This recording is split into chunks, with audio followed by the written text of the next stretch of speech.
화려한 샹들리에가 쏟아내는 인공적인 빛이 서울 최고급 호텔의 웨딩홀을 가득 메우고 있었지만 신부 대기실을 나서는 한서윤에게는 그 모든 것이 감옥의 창살처럼 차갑게 느껴질 뿐이었다. 숨이 막힐 듯 조여오는 코르셋과 무게를 가늠하기 힘든 드레스 자락은 그녀를 도망치지 못하게 묶어둔 족쇄와 다를 바 없었고, 하객석을 가득 채운 정재계 인사들의 시선은 구경꾼의 호기심 그 이상도 이하도 아니었다. 단상 위에 오만하게 서 있는 늙은 신랑 고 회장은 탐욕스러운 눈빛으로 서윤을 훑어내리고 있었는데, 그 모습은 마치 신선한 고기를 앞에 둔 굶주린 짐승처럼 혐오스러웠다. 서윤은 떨리는 손을 북해 뒤로 감추며 차가운 금속의 감촉을 몰래 확인했고, 이것만이 그녀가 가진 유일한 구원이자 마지막 선택지라는 사실을 다시 한번 스스로에게 상기시켰다. 그녀의 아버지가 남긴 막대한 빚과 갑작스러운 회사의 부도는 한때 명망 높았던 한씨 집안을 철저하게 짓밟아 놓았고, 그 비참한 결과가 바로 이 기이하고 끔찍한 정략 결혼이었다. 고 회장은 서윤의 젊음과 가문의 남은 명예를 헐값에 매입하려 했으며, 서윤의 계모와 친척들은 자신들의 안위를 위해 그녀를 팔아넘기는데 일말의 주저함도 없었다. 하지만 서윤은 그들이 생각하는 것처럼 순순히 운명에 순응할 생각이 추호도 없었기에 새벽녘에 몰래 챙겨온 날카로운 과도가 부케 속 장미 가시 사이에 은밀하게 숨겨져 있었다. 만약 이 결혼식이 강제로 진행되어 서약의 순간이 온다면 그녀는 자신의 목을 긋거나 아니면 저 늙은 악마의 심장을 노릴 것이라는 위태로운 다짐을 굳건히 하고 있었다. 장엄하지만 어딘가 기괴하게 들리는 웨딩 마치가 울려 퍼지기 시작하자 사회자의 목소리가 공간을 갈랐고, 서윤은 기계적인 걸음으로 버진 로드를 걷기 시작했다. 한 걸음 내디딜 때마다 바닥에 깔린 붉은 카펫이 마치 핏물처럼 보여 현기증이 일었지만, 그녀는 입술을 깨물며 흐려지는 정신을 간신히 붙들었다. 단상 앞에 도착하자 고 회장이 비릿한 웃음을 흘리며 검버섯이 핀 손을 내밀었고, 서윤은 그 손을 잡는 대신 싸늘한 눈빛으로 그를 응시하며 마지막 거사의 순간을 계산했다. 주례사가 시작되고 신랑과 신부의 영원한 사랑을 맹세하라는 가증스러운 문장이 낭독되는 순간, 식장 내의 공기는 팽팽한 활시위처럼 당겨져 터질 듯한 긴장감으로 가득 차올랐다. 주례자가 신부의 대답을 재촉하려던 찰나 거대한 굉음과 함께 굳게 닫혀있던 식장의 양쪽 문이 부서질 듯 열리며 거친 찬바람이 내부로 들이닥쳤다. 정돈된 예식의 흐름을 단번에 깨뜨리는 무례하고도 압도적인 등장에 하객들은 일제히 비명을 지르거나 자리에서 일어났고, 경호원들이 당황하여 입구로 급히 달려갔다. 흙먼지가 자욱하게 피어오르는 입구에는 역광을 받아 표정을 알 수 없는 한 남자의 실루엣이 길게 드리워져 있었고, 그 뒤로는 검은 정장을 입은 건장한 사내들이 도열해 있었다. 마치 지옥의 입구에서 걸어 나온 듯한 그 남자는 흐트러짐 없는 걸음걸이로 성큼성큼 버진 로드 위로 올라섰고, 그의 구두 굽소리가 심장 박동처럼 식장을 울렸다. 어둠 속에서 모습을 드러낸 남자는 대한민국 재계를 뒤흔들고 있는 젊은 권력자 강민혁이었으며, 그의 날카로운 눈매와 조각 같은 턱선은 차가운 분노로 굳어 있었다. 식장을 지키던 고 회장의 경호원들이 그를 저지하려 달려들었지만, 민혁의 수행원들이 순식간에 그들을 제압하여 바닥에 꽂아버리는 바람에 식장은 순식간에 아수라장으로 변했다. 민혁은 주위에 솟아내는 눈길조차 주지 않은 채 오직 단상 위에 서 있는 한서윤만을 응시하며 다가왔고, 그의 눈빛에는 기묘한 소유욕과 확신이 서려 있었다. 엉망이 된 예식장 한복판을 가로지르는 그의 모습은 파괴적이면서도 동시에 숨을 쉴 수 없을 만큼 매혹적이었기에 서윤은 쥐고 있던 부케를 놓칠 뻔했다. 단상 바로 앞까지 걸어온 민혁이 멈춰 서자고 회장은 얼굴이 붉게 달아올라 지팡이를 휘두르며 감히 내 결혼식에서 무슨 행패냐고 고래고래 소리를 질렀다. 하지만 민혁은 그를 쳐다보는 것조차 시간 낭비라는 듯 무시하며 먼지를 털어내듯 어깨를 으쓱해 보일 뿐이었고, 그 오만함은 늙은 회장의 자존심을 짓밟기에 충분했다. 민혁은 천천히 고개를 돌려 창백하게 질린 서윤과 시선을 맞추었고 그 짧은 침묵 속에서 두 사람 사이에는 말로 설명할 수 없는 전류가 흘렀다. 서윤은 이 상황이 현실인지 꿈인지 분간할 수 없었지만 눈앞의 남자가 뿜어내는 압도적인 존재감이 그녀의 본능을 일깨우며 이 난장판이 그녀에게 주어진 유일한 탈출구임을 직감하게 했다.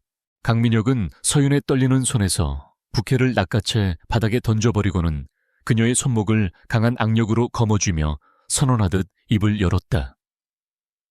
이 결혼은 무효이며 신부는 내가 데려간다는 그의 낮고 묵직한 목소리가 마이크를 통하지 않고도 식장 구석구석까지 명확하게 전달되었다.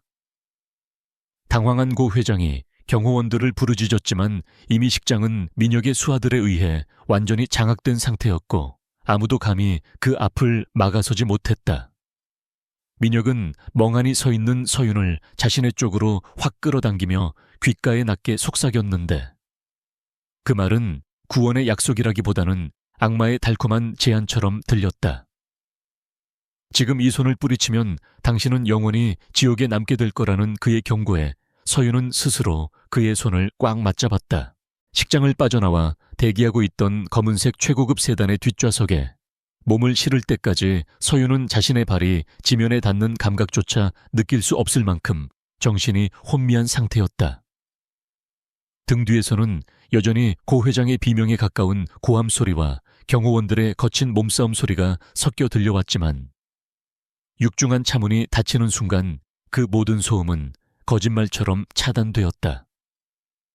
차가 미끄러지듯 출발하자 창밖으로 스쳐 지나가는 호텔의 풍경이 빠르게 뒤로 밀려났고 서윤은 그제야 가쁜 숨을 몰아쉬며 옆자리에 앉은 남자를 바라보았다. 강민혁은 방금 전 식장에서 보여주었던 그 폭발적인 기세는 온데간데 없이 차갑게 식은 눈으로 태블릿 PC를 들여다보고 있었으며 마치 옆에 앉은 신부의 존재 따위는 안중에도 없다는 듯한 태도였다. 서윤은 흐트러진 드레스 자락을 추스르며 떨리는 목소리로 감사의 인사를 건네려 했지만 그가 먼저 고개를 돌려 그녀의 말을 가로막았다. 착각하지 말라는 그의 목소리는 식장에서 들었던 것보다 훨씬 더 낮고 건조해서 서윤은 순간적으로 등골이 오싹해지는 것을 느꼈다. 민혁은 서윤을 구한 것이 동화 속 왕자님 놀이를 하기 위해서가 아니라는 점을 분명히 하며 그녀의 아버지가 남긴 유산에 대해 언급하기 시작했다. 한때 재계를 호령했던 한서윤의 부친이 회사가 부도 처리되기 직전 빼돌린 막대한 비자금 장부와 그에 접근할 수 있는 암호화된 전자열쇠가 존재한다는 사실은 공공연한 비밀이었다. 고 회장이 늙은 나이에도 불구하고 기어이 서윤과 결혼하려 했던 진짜 이유가 바로 그녀가 그 열쇠의 행방을 알고 있는 유일한 혈육이기 때문이라는 것을 민혁은 냉정하게 지적했다. 서윤은 자신의 가치를 물건처럼 평가하는 그의 말에 입술을 깨물었지만 반박할 수 없는 사실이었기에 침묵을 지킬 수밖에 없었다. 차량은 도심을 벗어나 한강변을 따라 질주하고 있었고 룸미러를 통해 뒤따라오는 추격 차량이 없음을 확인한 민혁은 다시 시선을 서윤에게 고정했다. 그는 고 회장이 손에 넣으려 했던 것이 단순한 돈이 아니라 그 돈을 이용해 정재계에 뻗어있는 자신의 반대 세력을 숙청하고 권력을 공고히 하려는 야망이었음을 설명했다. 민혁 역시 그 장부가 필요했고 그것을 얻기 위해 오늘 결혼식장에 난입하여 가장 확실한 방법으로 서윤을 확보한 것이라고 털어놓았다. 즉, 서윤은 지옥 같은 결혼식에서 탈출했지만 자유를 얻은 것이 아니라 또 다른 포식자의 소나기에 떨어진 셈이었으며 그 포식자는 고 회장보다 훨씬 더 젊고 치밀하며 잔인할지도 모르는 남자였다. 서윤은 부케 속에 숨겨두었던 작은 과도의 존재를 떠올리며 긴장의 끈을 놓지 않았지만 동시에 머릿속으로 빠르게 득실을 계산하기 시작했다. 서윤은 떨리는 손으로 베일을 거칠게 걷어내고 민혁의 눈을 똑바로 응시하며 그렇다면 자신을 데려온 대가로 무엇을 줄 수 있는지 물었다. 그녀의 당돌한 태도에 민혁은 흥미롭다는 듯 입꼬리를 살짝 올렸지만 그 웃음에는 온기가 전혀 서려 있지 않았다. 그는 서윤에게 고 회장의 소나기에서 벗어나게 해준 것만으로도 충분한 대가가 아니냐고 반문했지만 서윤은 고개를 저으며 단호하게 거절의 의사를 표했다. 단순히 도망치는 것만으로는 만족할 수 없으며 자신을 팔아넘긴 계모와 친척들, 그리고 아버지를 죽음으로 내몰고 회사를 집어삼킨 고 회장에게 처절한 복수를 하고 싶다는 욕망을 드러냈다. 서윤의 눈동자 속에서 타오르는 증오와 생존 본능을 읽어낸 민혁은 잠시 침묵하다가 그녀에게 새로운 제안을 던졌다. 민혁은 서윤에게 단순한 보호 대상이 아니라 자신의 아내로서 공식적인 지위를 가지는 계약 결혼을 제안하며 이것이 서로에게 최선의 방패가 될 것이라고 설득했다. 그가 제안한 계약의 조건은 명확했는데 서윤은 민혁에게 비자금 장부에 암호를 넘기고 대외적으로 그의 아내 역할을 충실히 수행하여 고 회장의 명분에 타격을 입히는 것이었다. 그 대가로 민혁은 서윤의 신변을 완벽하게 보호하는 것은 물론이고 그녀가 원하는 복수를 실행할 수 있도록 자신의 자본과 권력을 빌려주겠다고 약속했다. 이것은 사랑이나 신뢰를 바탕으로 한 결혼이 아니라 철저히 이익과 목표를 공유하는 비즈니스 파트너로서의 결합이었으며 실패할 경우 두 사람 모두 파멸할 수 있는 위험한 도박이었다. 서윤은 잠시 창밖으로 시선을 돌려 어둠이 내려앉은 서울의 야경을 바라보며 자신의 운명을 결정지을 선택의 기로에 섰다. 과거에 나약했던 한서윤은 오늘 그 결혼식장에서 죽었다고 스스로에게 되뇌며 그녀는 다시 민혁을 향해 고개를 돌렸다. 그녀는 아버지가 남긴 암호가 자신의 머릿속에만 존재하며 그 누구도 알지 못하는 생체 리듬 패턴과 결합해야만 열리는 특수 보안 방식임을 털어놓았다. 즉, 민혁이 그녀를 물리적으로 소유하거나 고문한다고 해서 얻을 수 있는 것이 아니기에 자신은 단순한 인질이 아니라 동등한 협상자로서의 자격을 갖추고 있음을 강조했다. 민혁은 서윤의 영리함에 감탄하며 그녀가 생각보다 훨씬 쓸모있는 패가 될 것임을 직감했고 태블릿 PC를 덮으며 본격적인 계약의 세부 사항을 논의하기 시작했다. 차 안의 공기는 이전의 서먹함과는 다른 종류의 팽팽한 긴장감으로 채워졌지만 그것은 적대감이 아닌 공범자들 사이에서 느껴지는 유대감에 가까웠다. 서윤은 민혁에게 자신의 계모가 현재 관리하고 있는 위장 계열사들의 비리 자료를 넘겨주는 것을 복수의 첫 단계로 요구했고 민혁은 그 자리에서 비서실장에게 전화를 걸어 즉각적인 조사를 지시했다. 그의 신속하고 거침없는 일 처리를 지켜보며 서윤은 자신이 선택한 이 남자가 적어도 무능하지 않다는 사실에 안도감을 느꼈다. 민혁 또한 서윤이 제시한 정보들이 꽤나 고급 정보임을 확인하고 그녀가 갇혀 지내던 시간 동안 단순히 울고만 있었던 것이 아님을 깨달았다. 두 사람은 목적지에 도착하기 전까지 서로의 약점과 강점을 철저하게 파악하고 이용할 계획을 세웠으며 이 과정에서 묘한 신뢰가 싹트기 시작했다. 물론 그 신뢰는 언제든 깨질 수 있는 살얼음판 위의 것이었지만 지금 당장은 서로의 등을 맡기기에 충분해 보였다. 차가 서서히 속도를 줄이며 육중한 철문이 열리는 소리와 함께 민혁의 저택으로 들어서자 서윤은 긴장이 풀리면서 몰려오는 피로감을 느꼈다. 하지만 민혁은 차에서 내리기 전 그녀의 손을 잡고 이 문을 들어서는 순간부터 되돌릴 수 없으니 마지막으로 기회를 주겠다고 말했다. 지금이라도 원한다면 위자료를 챙겨 해외로 보내줄 수 있지만 복수는 포기해야 한다는 그의 말은 서윤을 시험하려는 의도가 분명했다. 서윤은 잡힌 손에 힘을 주어 그의 손을 꽉 맞잡으며 자신은 도망치기 위해 당신의 손을 잡은 것이 아니라 싸우기 위해 잡은 것이라고 대답했다. 그녀의 결연한 눈빛을 확인한 민혁은 만족스러운 미소를 지으며 차 문을 열었고 두 사람은 나란히 저택의 현관을 향해 걸어갔다. 저택의 현관에서는 집사와 사용인들이 도열하여 새로운 안주인을 맞이할 준비를 하고 있었지만 그들의 표정에는 호기심과 경계심이 섞여 있었다. 찢어진 웨딩드레스와 헝클어진 머리를 한 채 당당하게 들어서는 서윤의 모습은 그들에게 충격적이었지만 민혁은 아랑곳하지 않고 그녀를 자신의 아내로 소개했다. 사용인들이 당황하며 고개를 숙이는 사이 민혁은 서윤을 2층의 가장 안쪽 방으로 안내했는데 그곳은 그가 평소 아무에게도 출입을 허락하지 않던 개인 공간과 연결된 방이었다. 이것은 그가 그녀를 감시하기 위함인 동시에 가장 안전한 곳에 두려는 이중적인 의도였음을 서윤은 눈치챘지만 거부하지 않았다. 방 안에 들어선 서윤은 거울 속에 비친 자신의 모습을 바라보며 이제부터 시작될 전쟁을 위해 마음을 다잡았다. 밤이 깊어지자 민혁은 서재에서 고 회장의 동향을 보고받고 있었는데 예상대로 고 회장은 언론을 통제하며 서윤이 납치되었다고 주장하고 있었다.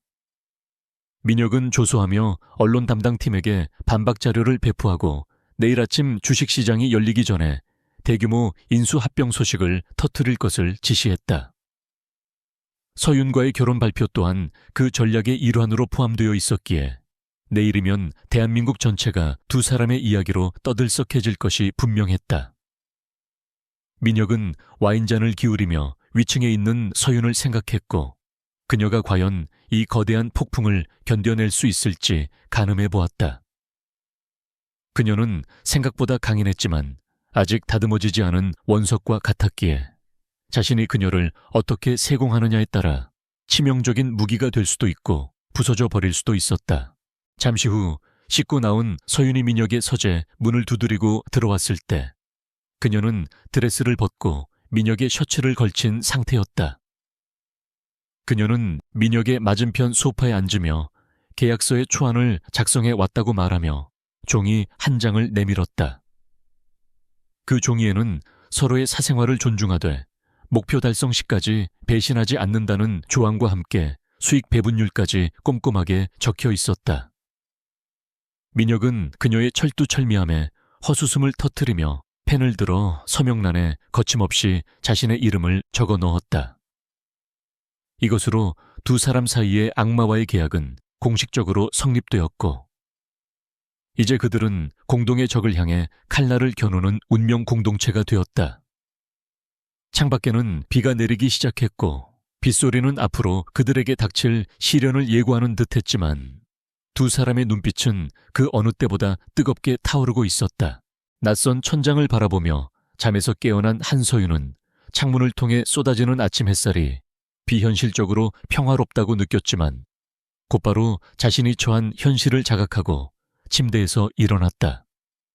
지난밤에 혼란스러웠던 기억과 강민혁과 맺은 위험한 계약이 머릿속을 스쳐 지나갔고 그녀는 더 이상 누군가의 보호를 기다리는 나약한 피해자로 남지 않겠다고 다시 한번 다짐했다. 드레스룸에는 민혁이 미리 준비해둔 최고급 의상들이 가득했지만 서윤은 화려하고 여성스러운 드레스 대신 가장 단정하고 움직임이 편한 짙은 네이비색 정장 바지와 실크 블라우스를 선택해 입었다. 거울 앞에 선 그녀는 화장기 없는 창백한 얼굴이었지만 눈빛만은 날카롭게 살아있었고 머리를 단정하게 묶어 올리며 마치 전쟁터로 나가는 장수처럼 비장한 마음가짐을 갖추었다. 그녀가 방문을 열고 복도로 나오자 집안일을 하던 고용인들이 놀란 눈으로 쳐다보았지만 서윤은 그들의 시선을 의식하지 않고 곧장 1층 식당으로 향했다. 넓은 다이닝룸에는 이미 강민혁이 자리를 잡고 앉아 에스프레소를 마시며 태블릿으로 아침 경제 뉴스를 확인하고 있었는데 그의 주위에는 숨막히는 정적이 감돌고 있었다. 서윤이 인기척을 내며 들어서자 민혁은 시선을 태블릿에서 떼지 않은 채 건조한 목소리로 잠자리는 편안했냐고 물었고 서윤은 맞은편 자리에 앉으며 나쁘지 않았다고 담담하게 대답했다. 사용인이 가져다준 커피 향이 코끝을 자극했지만 서윤은 잔을 드는 대신 민혁이 보고 있는 뉴스 화면을 곁눈질로 훔쳐보며 현재 돌아가는 상황을 파악하려 애썼다. 화면에는 고 회장 측이 배포한 것으로 보이는 자극적인 기사 제목들이 실시간 검색어를 장악하고 있었는데 대부분 서윤이 정신적인 충격으로 납치되었다거나 민혁이 불법적인 수단을 썼다는 식의 악의적인 내용들이었다. 민혁은 서윤의 시선을 눈치채고 비소 섞인 표정으로 이 정도는 예상했던 반응이라며 대수롭지 않게 넘겼지만 서윤의 표정은 차갑게 굳어 있었다. 그때 급하게 식당으로 들어온 김 비서실장이 민혁에게 귓속말로 무언가를 보고했고 민혁의 미간이 순식간에 찌푸려지며 식당 안의 공기가 무겁게 가라앉았다. 민혁이 소유한 계열사 중 하나인 물류회사의 전산망이 원인 불명의 오류로 마비되어 수출 물량이 항구에 묶여 있다는 보고였는데 이는 고 회장 측이 심어둔 내부 스파이의 소행임이 분명해 보였다. 민혁은 분노를 억누르며 즉각적인 대응팀 파견과 우회 경로 확보를 지시했지만 김 실장은 대체 시스템을 가동하는데 최소 반나절이 걸리며 그동안 발생할 손실이 막대하다고 난색을 표했다. 식사 자리는 순식간에 긴박한 대책회의장으로 변했고 민혁은 날카로운 어조로 담당 임원들을 질책하며 해결책을 강구하라고 소리쳤다. 그 모습을 지켜보던 서윤은 잠시 망설이다가 조용히 입을 열어 문제가 된 물류센터가 과거 자신의 아버지가 관리하던 구역과 인접해 있다는 사실을 언급했다. 서윤은 민혁과 김 실장의 시선이 자신에게 집중되자 침착한 목소리로 해당 물류 시스템의 백업 코드가 구형 아날로그 방식과 연동되어 있다는 사실을 기억해냈다. 그녀는 아버지가 만약의 사태를 대비해 설치해둔 비상수동 제어 장치의 위치와 접속 프로토콜을 정확하게 알고 있었는데 이는 그녀가 경영 수업을 받으며 꼼꼼하게 기록해 두었던 내용 중 하나였다. 민혁은 처음에는 서윤의 말을 반신반의하는 눈치였으나 그녀가 제시하는 구체적인 서버 위치와 우회 접속 경로의 전문성을 듣고는 즉시 김 실장에게 확인을 지시했다. 서윤은 종이와 펜을 가져와 복잡한 네트워크 구조도를 간략하게 그려가며 설명했고 그녀의 설명은 놀라울 정도로 논리적이고 체계적이어서 전문가인 김 실장조차 감탄을 금치 못했다. 민혁은 서윤이 단순히 얼굴마담이나 인질로서의 가치만 있는 것이 아니라 실질적인 비즈니스 파트너로서의 능력을 갖추고 있음을 깨닫고 그녀를 다시 보게 되었다. 서윤의 조언대로 현장팀이 움직이자 30분도 차에 되지 않아 꽉 막혀있던 전산망이 복구되고 물류 시스템이 정상화되었다는 보고가 들어왔고 식당 안에 팽팽했던 긴장감은 일순간에 안도감으로 바뀌었다. 김 실장은 서윤에게 정중하게 고개를 숙여 감사를 표했고 민혁 또한 만족스러운 표정으로 입가에 희미한 미소를 띠며 그녀가 밥값을 톡톡히 했다고 칭찬했다. 서윤은 칭찬에 들뜨지 않고 오히려 냉정하게 이 공격은 시작에 불과하며 고 회장이 다음에는 더 치명적인 약점을 노리고 들어올 것이라고 경고했다. 그녀는 고 회장이 사람을 다루는 방식이 얼마나 교묘하고 잔인한지 누구보다 잘 알고 있었기에 지금의 승리에 도취되어 있을 시간이 없다는 것을 본능적으로 직감하고 있었다. 민혁은 서윤의 통찰력에 동의하며 앞으로 모든 작전 회의에 그녀를 배석시키기로 결정했고 이는 서윤이 이 저택 내에서 확고한 입지를 다지는 결정적인 계기가 되었다. 한편 자신의 계획이 수포로 돌아갔다는 소식을 접한 고 회장은 격분하여 집무실에 집기들을 집어던지며 난동을 부렸고 비서들은 공포에 질려 숨을 죽이고 있었다. 고 회장은 감히 어린 놈들이 자신을 능멸했다는 사실을 견딜 수 없어 없어했으며 특히 자신의 소유물이 되어야 마땅했던 한서윤이 민혁의 편에 서서 칼을 겨누고 있다는 사실에 치를 떨었다. 그는 즉시 플랜 B를 가동하라고 지시했는데 그것은 서윤의 사회적 평판을 완전히 매장시키고 그녀를 도덕적으로 타락한 여자로 만들어 민혁에게도 오물을 뒤집어 씌우는 비열한 여론 공작이었다. 고 회장의 지시를 받은 홍보팀은 인터넷 커뮤니티와 옐로 저널리즘을 동원하여 서윤이 빚 탕감을 위해 의도적으로 민혁을 유혹했다거나 그녀의 가족들이 사기 행각에 연루되어 있다는 가짜 뉴스들을 대량으로 살포하기 시작했다.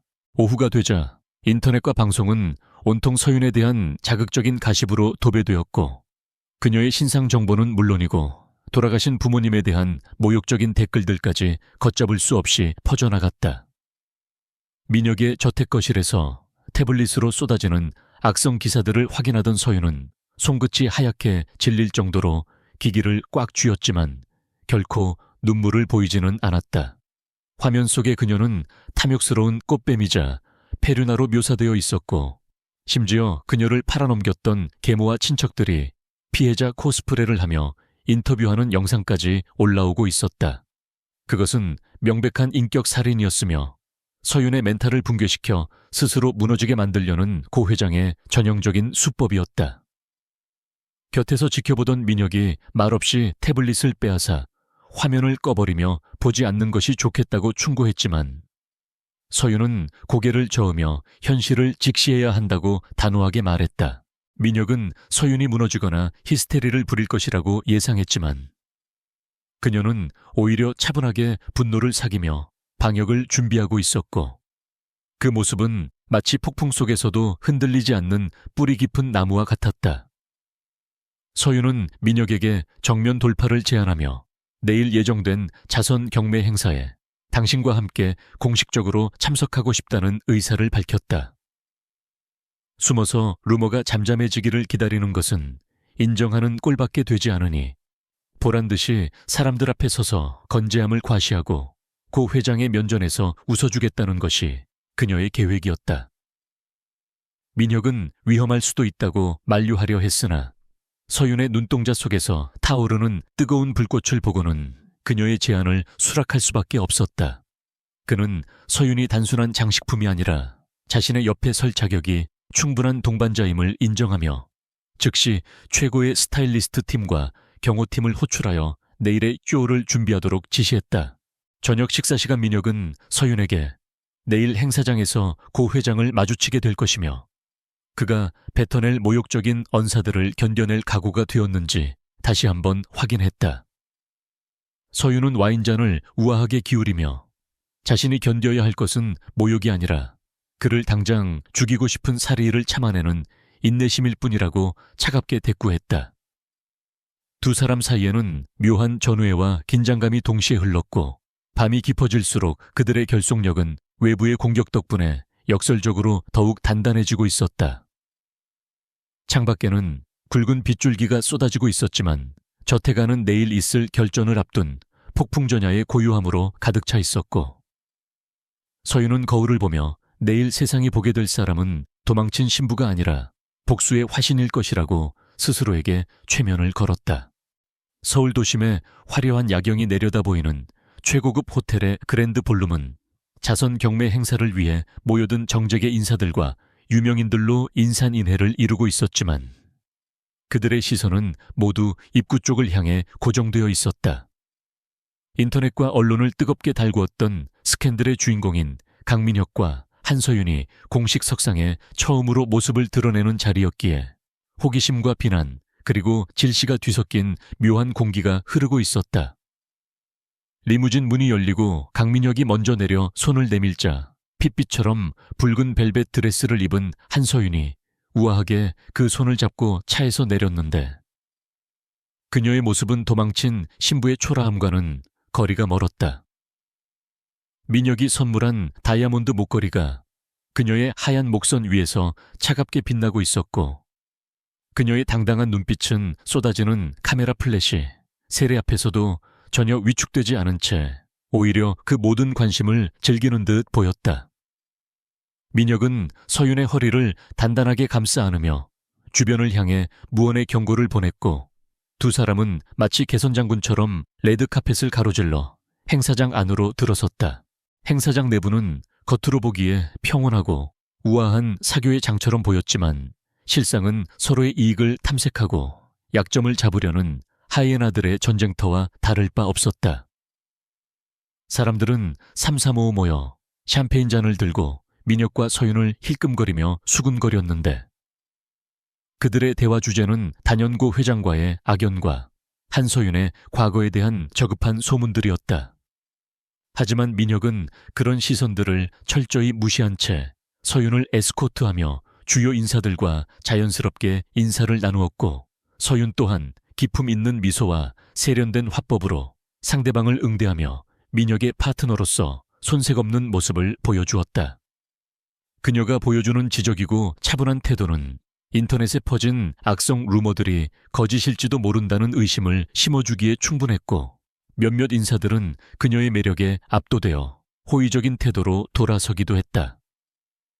그러나 이 평화로운 가면 무도회는 행사장 중앙에 거대한 문이 열리고 고 회장이 자신의 측근들을 대동하고 나타나면서 순식간에 살얼음판으로 변했다.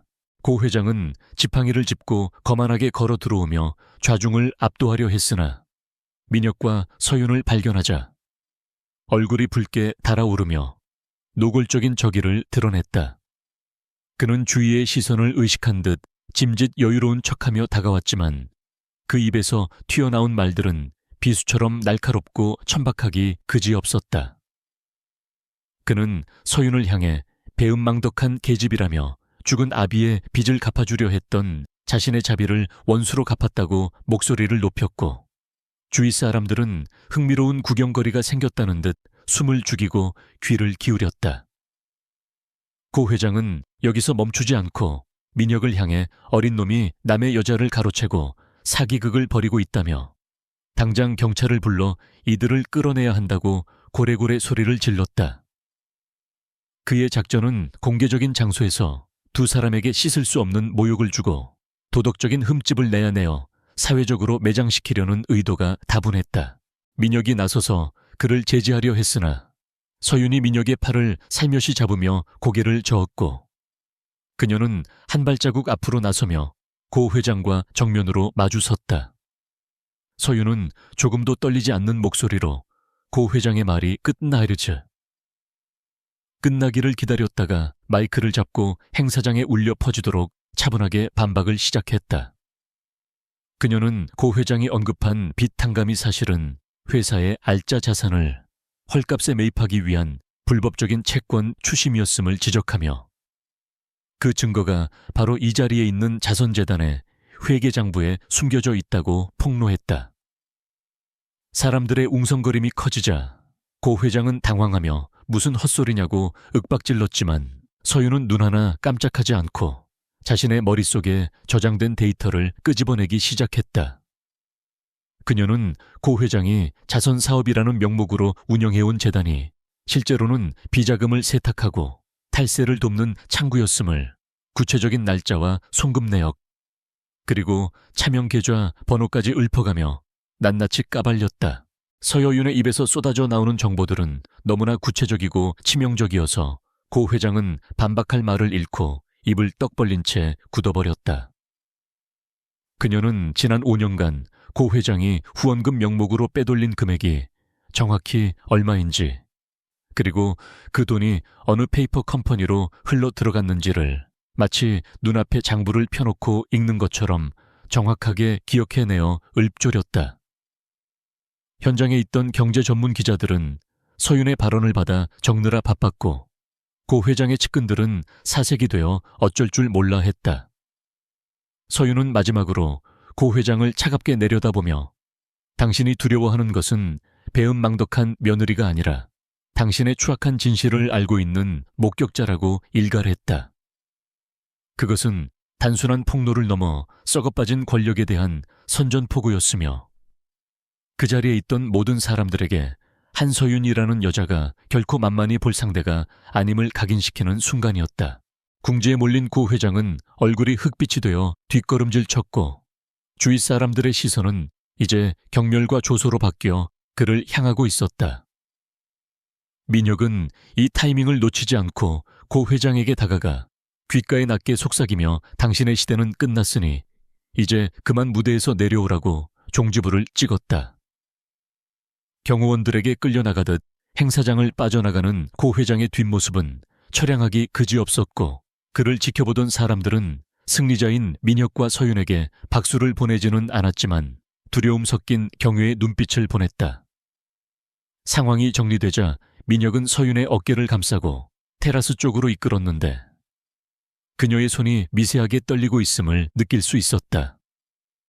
엄청난 긴장감 속에서 완벽하게 연기를 해낸 그녀였지만 무대 뒤로 내려온 순간 밀려오는 탄력감은 어쩔 수 없는 것이었다. 달빛이 은은하게 비치는 테라스 난간에 기대어 서윤은 깊은 숨을 내쉬며 떨리는 가슴을 진정시켰고, 민혁은 말없이 그녀에게 자신의 재킷을 벗어 어깨에 걸쳐 주었다. 그는 난간에 기대어 서윤을 바라보았는데 그 눈빛에는 이전과는 다른 종류의 감정이 일렁이고 있었다. 지금까지 그녀를 유용한 도구나 파트너 정도로만 생각했던 민혁은 오늘 밤 그녀가 보여준 용기와 지성에 완전히 매료되었음을 부정할 수 없었다. 적들의 한복판에서 물러서지 않고 칼날 같은 팩트로 상대를 베어버리는 그녀의 모습은 치명적으로 아름다웠고 민혁의 심장 박동을 빠르게 만들었다. 그는 서윤에게 다가가 흐트러진 머리카락을 귀 뒤로 넘겨주며 오늘 당신은 정말 완벽했다고, 그리고 위험할 정도로 아름다웠다고 솔직하게 고백했다. 서윤은 민혁의 칭찬에 고개를 들어 그를 바라보았고 두 사람의 시선이 허공에서 얽히며 묘한 기류가 형성되었다. 계약으로 묶인 관계였지만 극한의 상황을 함께 헤쳐나가며 쌓인 신뢰와 전우애는 어느새 그 이상의 감정으로 발전하고 있었다. 서윤은 민혁의 손길을 피하지 않았고 민혁 또한 그녀에게서 시선을 떼지 않은 채 천천히 얼굴을 가까이 가져갔다. 입술이 닿을 듯 말 듯 한 거리에서 두 사람은 서로의 숨결을 느꼈고 이 순간만큼은 복수도 야망도 잊은 채 오직 서로에게만 집중하고 싶다는 충동에 사로잡혔다. 하지만 서윤은 짐짓 냉정을 되찾으며 아직 끝나지 않았다고, 고 회장은 이대로 물러설 사람이 아니라고 말하며 한 발자국 물러섰다. 민혁은 아쉬움을 삼키며 미소를 지었고 그녀의 말이 맞다며 우리는 아직 전쟁 중이라는 사실을 상기했다. 집으로 돌아오는 차 안에서 두 사람은 별다른 대화를 나누지 않았지만 서로의 손을 꼭 잡은 채 놓지 않았다. 창밖으로 스쳐 지나가는 풍경을 바라보며 서윤은 오늘 자신이 고 회장에게 치명타를 입혔지만 그 대가로 그를 완전히 미친 개로 만들었을지도 모른다는 불안감을 느꼈다. 잃을 것이 없어진 늙은 맹수는 더욱 잔인하게 덤벼들 것이 분명했고 이제부터는 말이 아닌 폭력이 오가는 진짜 전쟁이 시작될 것이었다. 민혁 또한 같은 생각을 하고 있는 듯 잡은 손에 힘을 주며 어떤 일이 있어도 당신만은 내가 지키겠다고 마음속으로 다짐했다. 어둠 속을 달리는 차 안은 폭풍우가 몰아치기 전의 바다처럼 고요했지만 두 사람의 마음속에는 이미 뜨거운 불길이 타오르고 있었다. 저택에 도착해 차에서 내리는 순간 민혁은 서윤을 부축하며 오늘 밤은 푹 쉬라고 말했지만 서윤은 고개를 저으며 아직 확인해야 할 자료가 있다고 대답했다.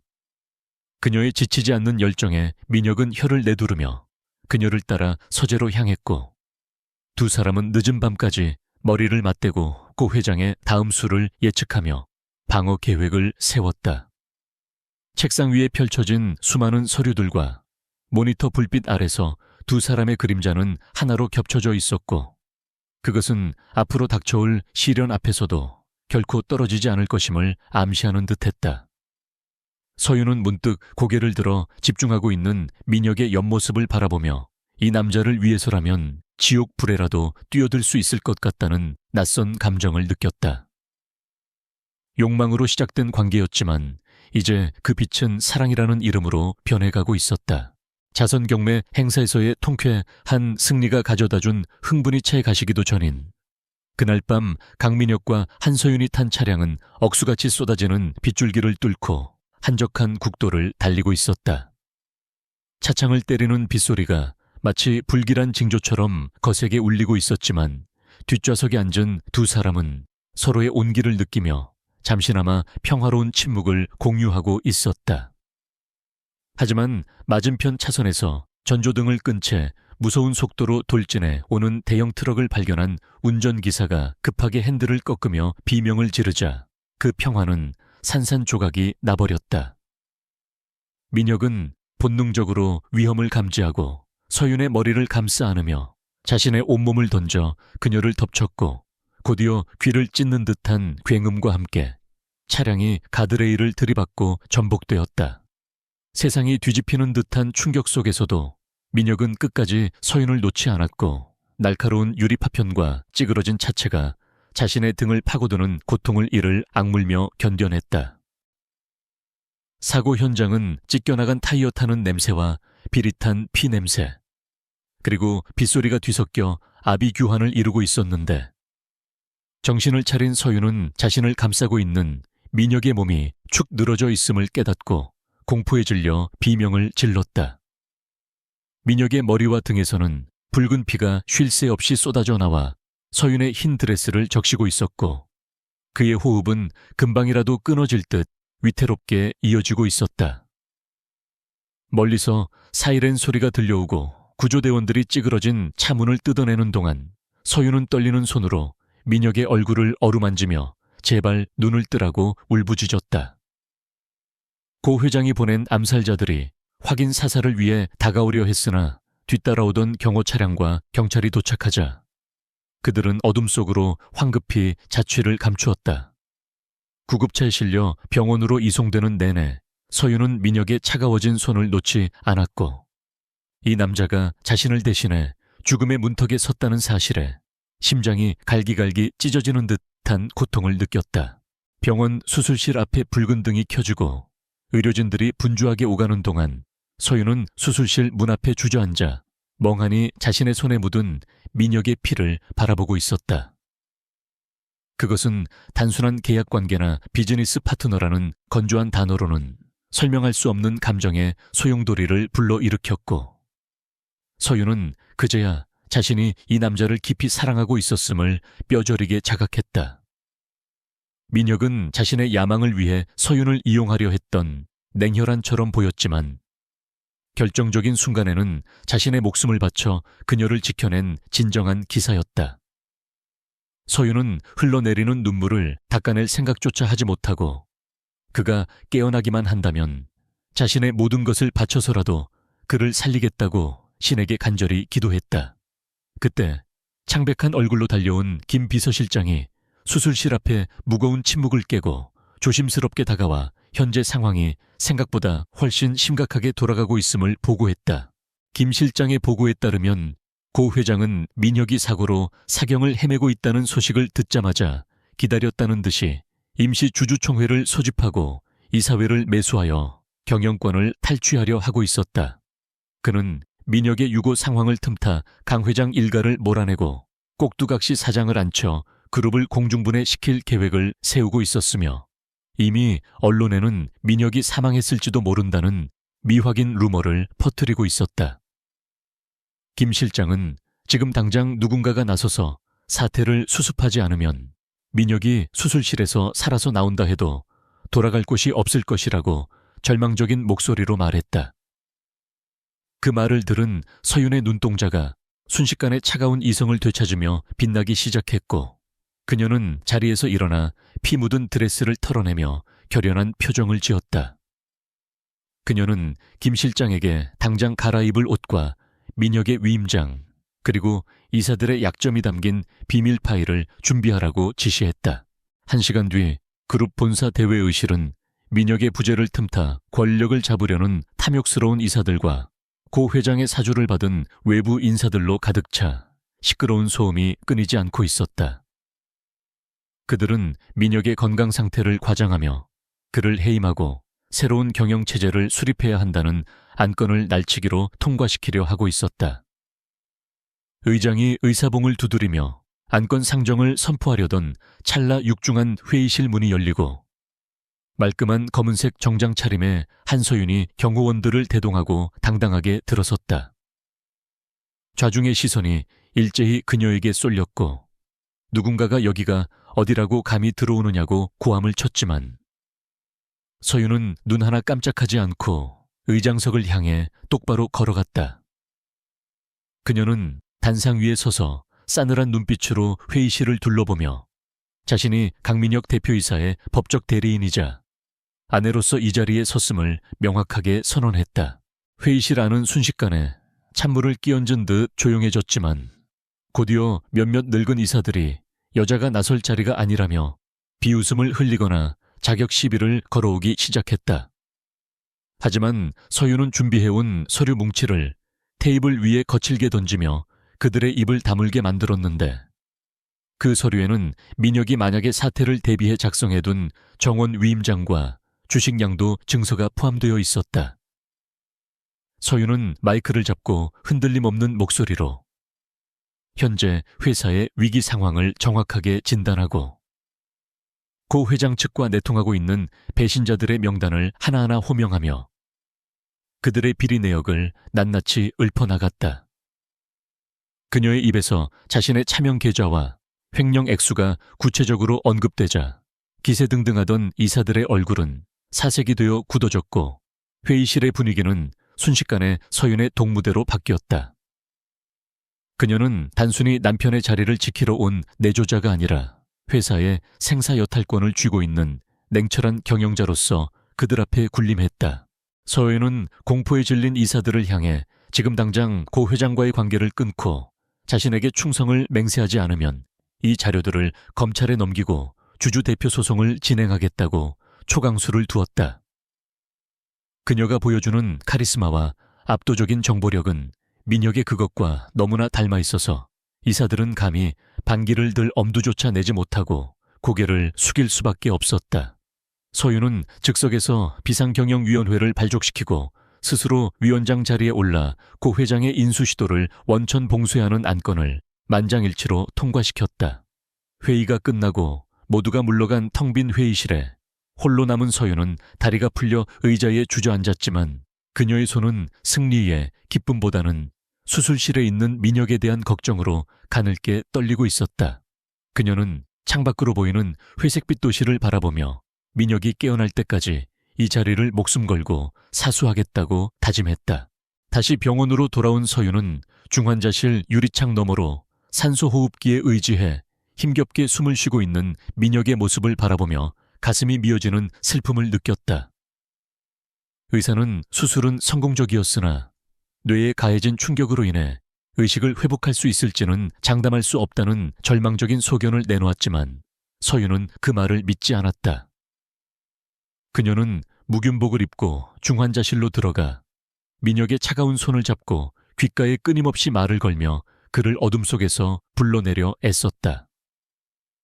당신이 없으면 내가 이긴 싸움도 아무런 의미가 없다고 그러니 제발 일어나서 나를 칭찬해달라고 속삭이는 그녀의 목소리는 물기 어린 애원으로 가득 차 있었다. 밤이 깊어지고 새벽이 다가올 때까지 서윤은 한순간도 그의 곁을 떠나지 않았고 그녀의 눈물 한 방울이 민혁의 손등 위로 떨어져 번져나갔다. 며칠이 지나도록 민혁은 깨어날 기미를 보이지 않았지만 서윤은 낮에는 냉철한 CEO 대행으로 회사를 지휘하고 밤에는 헌신적인 간호인으로 그의 곁을 지키는 이중 생활을 이어갔다. 그녀의 지치지 않는 열정과 탁월한 경영 능력은 회사 내부의 동요를 잠재우고 주가를 안정시키는데 결정적인 역할을 했으며 직원들 사이에서도 그녀를 철의 여인이라 부르며 따르는 분위기가 형성되었다. 고 회장은 자신의 계획이 서윤이라는 예상치 못한 변수에 의해 가로막히자 더욱 악랄한 수법으로 그녀를 공격하려 들었지만 서윤은 이미 예전의 나약한 먹잇감이 아니었다. 그녀는 민혁이 깨어났을 때 가장 완벽한 상태의 회사를 돌려주기 위해 그리고 그를 다치게 한 대가를 처절하게 치르게 하기 위해 도끼를 품고 버텨냈다. 그러던 어느 날 새벽 쪽잠에 빠져있던 서윤은 미세한 인기척을 느끼고 번쩍 눈을 떴는데 그녀의 손을 잡고 있던 민혁의 손가락이 희미하게 움직이는 것을 감지했다. 믿을 수 없는 마음에 숨을 죽이고 그의 얼굴을 바라보자 민혁의 속눈썹이 파르르 떨리더니 아주 천천히 그리고 힘겹게 그가 눈을 떴다. 초점이 맞지 않아 흐릿한 눈동자였지만 그 시선은 본능적으로 곁에 있는 서윤을 향하고 있었고 산소 마스크 너머로 무언가를 말하려는 듯 입술이 달싹거렸다. 서윤은 벅차오르는 감정을 주체하지 못하고 의사 소환 버튼을 누르며 그의 가슴에 얼굴을 묻고 오열을 터뜨렸는데 그것은 안도와 기쁨이 뒤섞인 뜨거운 눈물이었다. 민혁은 힘없는 손을 들어 서윤의 머리를 아주 느리게 쓰다듬어 주었고 그 작은 손짓 하나가 서윤에게는 세상 그 어떤 위로보다 큰 힘이 되었다.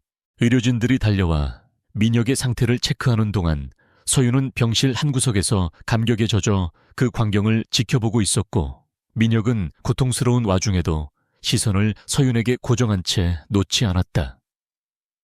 의식을 완전히 되찾은 민혁이 마스크를 잠시 떼어내고 갈라진 목소리로 서윤의 이름을 불렀을 때 병실 안의 공기는 기적과도 같은 따스함으로 채워졌다. 그는 자신이 잠들어 있는 동안 서윤이 홀로 감당했을 무게를 짐작한다는 듯 미안함과 고마움이 담긴 눈빛을 보냈고, 서윤은 고개를 저으며 당신이 돌아온 것만으로 충분하다고 눈빛으로 대답했다. 이제 두 사람은 죽음의 문턱을 넘어 다시 만났고, 그들의 결속은 그 누구도 끊을 수 없는 운명의 끈으로 단단하게 묶이게 되었다. 다가올 아침은 그들에게 새로운 방역의 서막이 될 것이며, 고 회장의 제국이 무너지는 소리가 그 시작을 알릴 것이 분명했다. 병원에서의 비밀스러운 회복 기간 동안 강민혁과 한서윤은 외부와의 접촉을 철저히 차단한 채 마지막 방역을 위한 치밀한 작전을 세우고 있었는데, 병실은 치료 공간이라기보다는 전쟁을 앞둔 사령부와 다를 바 없었다. 민혁은 아직 거동이 불편한 상태였지만 명석한 두뇌는 그 어느 때보다 날카롭게 회전하고 있었고, 서윤은 그의 손과 발이 되어 복잡하게 얽힌 고 회장의 자금 세탁 경로를 역추적하는 데 성공했다. 그들은 고 회장이 민혁의 사망서를 기정사실로 만들고 그룹을 통째로 집어삼키기 위해 소집한 긴급 주주총회를 결전의 날로 정하고, 그날 터뜨릴 결정적인 증거들을 차곡차곡 정리해 나갔다. 특히 서윤은 아버지가 남긴 생체인식 암호를 해독하여고, 회장이 수십 년간 저질러온 정경유착과 불법 로비 명단이 담긴 판도라의 상자를 마침내 열 수 있었는데, 그 내용은 대한민국 전체를 뒤집어 놓기에 충분한 파괴력을 지니고 있었다. 두 사람은 이 모든 준비가 끝날 때까지 민혁의 생존 사실을 철저히 기밀에 붙였고, 고 회장이 승리에 도취되어 가장 방심하는 순간 등 뒤에서 칼을 꽂기로 합의했다. 결전의 날 아침, 하늘은 금방이라도 비를 뿌릴 듯 잔뜩 찌푸려 있었지만 고 회장의 발걸음은 그 어느 때보다 가볍고 경쾌하여 보는 이로 하여금 소름이 돋게 만들 정도였다. 그는 이미 주요 주주들을 매수하고 언론을 통제하여 민혁의 해임안과 인수합병 승인안이 무사히 통과될 것이라고 확신하고 있었으며, 오늘이야말로 자신이 진정한 재계의 황제로 등극하는 날이라고 믿어 의심치 않았다. 회의장 앞은 수많은 취재진과 시위대, 그리고 고 회장이 동원한 용역 깡패들이 뒤엉켜 아수라장을 방불케 했지만, 그는 득이양양한 미소를 지으며 그들 사이를 유유히 지나쳐 회의장으로 들어섰다. 단상 가장 높은 곳에 앉아 회의장을 내려다보는 그의 눈빛은 탐욕으로 번들거리고 있었고, 반대파 주주들은 그의 위세에 눌려 침묵을 지키거나 불안한 눈빛을 교환할 뿐 감히 이의를 제기하지 못하고 있었다. 고 회장은 마이크를 잡고 민혁의 무능함과 부재를 비난하며 회사의 안정을 위해 자신의 리더십이 필요함을 역설하는 뻔뻔한 연설을 시작했다. 고 회장의 연설이 절정에 달하고 주주들의 투표가 시작되려는 찰나 회의장 뒤편의 거대한 스크린이 갑자기 지지직거리며 화면이 바뀌더니 낯선 녹음 파일이 재생되기 시작했다. 스피커를 통해 흘러나온 것은 다름 아닌 고 회장의 목소리였는데, 그가 암살 사주자에게 민혁의 차 브레이크를 조작하고 사고로 위장하여 처리하라고 지시하는 내용이 너무나도 생생하게 담겨 있었다. 순식간에 회의장은 충격과 공포로 얼어붙었고, 당황한 고 회장이 고래고래 소리를 지르며 당장 화면을 끄라고 지시했지만 시스템은 이미 외부에서 해킹당해 통제 불능 상태였다.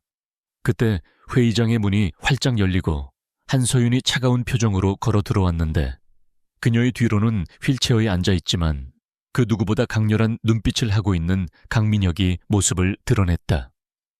죽은 줄 알았던 민혁이 살아서 나타나자 회의장은 비명과 탄식으로 가득 찼고, 고 회장은 믿을 수 없다는 듯 눈을 부릅뜨고 뒷걸음질 치다가 의자에 주저앉고 말았다.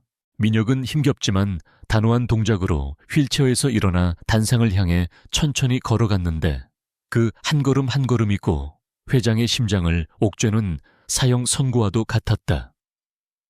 서윤은 민혁을 부축하며 단상 위에 올라 마이크를 잡고 지금 이 자리에 있는 모든 사람들에게 고 회장의 추악한 민낯을 공개하겠다고 선언했다. 그녀는 준비해온 자료들을 스크린에 띄우며 고 회장이 어떻게 회사 돈을 횡령하여 해외 도박 자금으로 탕진했는지, 그리고 자신을 비롯한 수많은 사람들을 어떻게 협박하고 이용했는지를 낱낱이 고발했다. 특히 그녀의 아버지를 죽음으로 몰고 간 기업 사냥의 전모가 드러날 때는 장내에 있던 모든 사람들이 경악을 금치 못했고 고 회장을 지지하던 이사들조차 슬금슬금 자리를 피하거나 고개를 돌려버렸다. 민혁은 창백하게 질린 고 회장을 내려다보며 당신의 시대는 끝났으니 이제 그만 죗값을 치르라고 나지막하지만 힘있는 목소리로 일갈했다. 고 회장은 마지막 발악으로 경호원들을 호출하며 저들을 당장 끌어내라고 소리쳤지만 이미 회의장 밖은 검찰 특수부 수사관들과 경찰 병력으로 완전히 포위된 상태였다. 문을 박차고 들어온 수사관들이 단상으로 들이닥쳐 고 회장의 손목에 차가운 수갑을 채우자 그는 짐승 같은 괴성을 지르며 몸부림쳤지만 역부족이었다. 수십 년간 무소불위의 권력을 휘두르며 법 위에 군림했던 늙은 폭군의 몰락은 허무할 정도로 순식간에 이루어졌고 그 장면은 실시간으로 전국에 생중계되어 온 국민의 공분을 샀다. 끌려가는 고 회장의 뒤로 플래시 세례가 쏟아졌지만 민혁과 서윤은 그 소란 속에서도 흔들리지 않고 서로의 손을 꼭 잡은 채 그 광경을 끝까지 지켜보았다. 그것은 단순한 복수의 완성이 아니라 오랫동안 그들을 괴롭혀왔던 과거의 악몽으로부터 완전히 벗어나는 해방의 순간이었다. 회의장이 정리되고 소란이 가라앉자 이번에는 회의장 구석에서 눈치를 보고 있던 서윤의 계모와 친척들이 쭈뼛거리며 그녀에게 다가왔다. 그들은 고 회장이 몰락하자 줄을 잘못 섰다는 것을 깨닫고 서윤에게 매달려 용서를 구하고 콩고물이라도 얻어먹으려는 심산이 뻔히 보이는 비굴한 표정을 짓고 있었다. 계모는 눈물을 짜내며 우리가 너를 강하게 키우기 위해 그런 것이라며 말도 안 되는 변명을 늘어놓았고 삼촌들은 서윤을 조카라고 부르며 친한 척을 하려 들었다.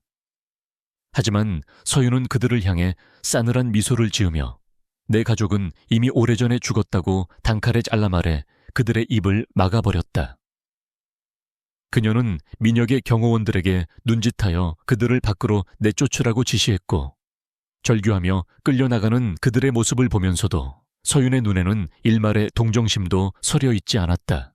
모든 상황이 종료된 후 텅 빈 회의실에 남은 민혁과 서윤은 창밖으로 쏟아지는 오후의 햇살을 받으며 서로를 마주보았다. 민혁은 아직 몸이 완전히 회복되지 않아 식은땀을 흘리고 있었지만 표정만은 그 어느 때보다 편안해 보였고 서윤은 손수건을 꺼내 그의 이마를 닦아주었다. 민혁은 서윤의 손을 잡고 당신 덕분에 내가 다시 일어설 수 있었다고 진심 어린 감사를 표했고 서윤은 당신이 없었다면 나 역시 복수를 완성하지 못했을 것이라고 대답했다. 두 사람은 폐허가 된 전쟁터에서 살아남은 전우처럼 서로를 깊이 끌어안았고 그 포옹 속에서 지난날의 상처들이 서서히 치유되는 것을 느꼈다. 이제 그들을 가로막는 장애물은 모두 사라졌고 그들 앞에는 오직 두 사람이 함께 만들어갈 새로운 미래만이 펼쳐져 있었다. 민혁은 서윤의 어깨에 기대어 잠시 눈을 감았다가 뜨며 이제 집으로 돌아가자고 말했고 서윤은 고개를 끄덕이며 휠체어를 밀어주겠다고 했다. 하지만 민혁은 고개를 저으며 당신 옆에는 내 두 발로 당당하게 서고 싶다고 고집을 부렸고 서윤은 그런 그를 부축하며 천천히 걸음을 옮겼다. 회의장을 나서는 두 사람의 뒷모습은 길고 긴 터널을 빠져나와 마침내 빛을 향해 나아가는 순례자들처럼 경건하고 아름다워 보였다. 로비에 질를 치고 있던 기자들이 질문을 쏟아냈지만 두 사람은 아무런 대답도 하지 않은 채 서로만을 의지하며 대기 중인 채 올랐다. 차문이 닫히고 출발하는 순간 서윤은 차창 밖으로 스쳐 지나가는 서울의 풍경이 예전과는 다르게 따뜻하고 희망차게 보인다고 생각했다. 그날 밤 뉴스에서는 고 회장의 구속 수사와 강민혁 대표의 경영 복귀 소식이 톱뉴스로 다루어졌고, 전문가들은 강민혁과 한서윤이 이끄는 그룹이 재계 판도를 어떻게 바꿀지 분석하느라 분주했다. 하지만 저택으로 돌아온 두 사람은 그런 세상의 소란과는 담을 쌓은 채 조용한 저녁 식사를 함께하며 오로지 둘만의 시간을 가졌다. 식탁 위에는 촛불이 은은하게 타오르고 있었고, 민혁은 와인잔을 들어 서윤에게 건배를 제의하며 우리의 새로운 시작을 위하여라고 낮게 속삭였다. 서윤은 잔을 부딪히며 미소를 지었고, 그 미소는 그녀가 처음 이 집에 들어왔을 때의 차가운 가면이 아닌 진심에서 우러나온 행복한 미소였다. 폭풍우는 지나갔고 이제 그들의 정원에는 꽃이 필 준비를 하고 있었다. 계절이 두 번 바뀌어 어느덧 서울의 거리에는 찬바람 대신 훈훈한 봄 기운이 감돌고 있었고, 강민혁과 한서윤이 함께 일궈낸 거대한 제국에도 비로소 따스한 평화가 찾아왔다. 지난 6개월간 대한민국 재계는 천지개벽이라 불릴 만큼 엄청난 지각 변동을 겪었는데, 그 중심에는 부패한 고 회장의 몰락과 강민혁의 눈부신 비상이 있었다.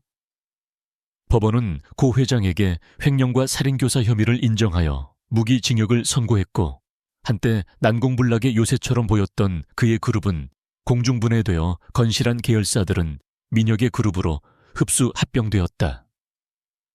서윤은 이 과정에서 탁월한 인수합병 전략을 지휘하며 단순히 재벌가의 안주인이 아닌 실질적인 경영 파트너로서의 능력을 만천에 입증해 보였다. 그녀를 향해 쏟아지던 세간의 의심 어린 시선과 악성 루머들은 이제 경외와 찬사로 뒤바뀌었고, 그녀는 명실상부한 커리어 우먼이자 성공한 경영인으로서 잡지 표지를 장식하기도 했다. 하지만 화려한 성공의 이면에서 서윤의 마음, 한 구석에는 해결되지 않은 불안감이 또아리를 틀고 있었는데, 그것은 바로 민혁과 맺었던 계약 결혼의 만료일이 다가오고 있다는 사실 때문이었다. 처음 맺었던 계약서에 따르면 고 회장의 몰락과 경영권 방어라는 공동의 목표가 달성되는 순간 두 사람의 혼인 관계는 원점에서 재검토하거나 종료할 수 있다는 조항이 명시되어 있었다. 서윤은 집무실 창가에 서서 손가락에 끼워진 반지를 만지작거리며 민혁이 과연 어떤 선택을 할지 끊임없이 자문했지만 명확한 답을 내릴 수 없어 답답함을 느꼈다. 두 사람은 그동안 수많은 위기를 함께 넘으며 서로를 깊이 사랑하게 되었음이 분명했지만, 민혁은 이상하게도 계약 종료일에 대해서는 이런 방구도 하지 않은 채 침묵을 지키고 있었다.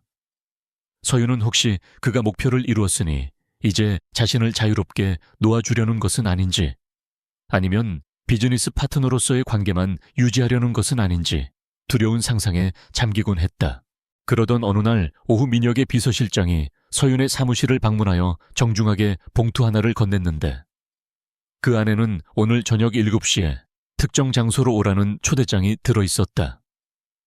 초대장에 적힌 주소를 확인한 서윤의 눈동자가 흔들렸는데, 그곳은 다름 아닌 6개월 전 그녀가 고 회장과의 끔찍한 강제 결혼식을 올릴 뻔했던 바로 그 호텔이었기 때문이었다.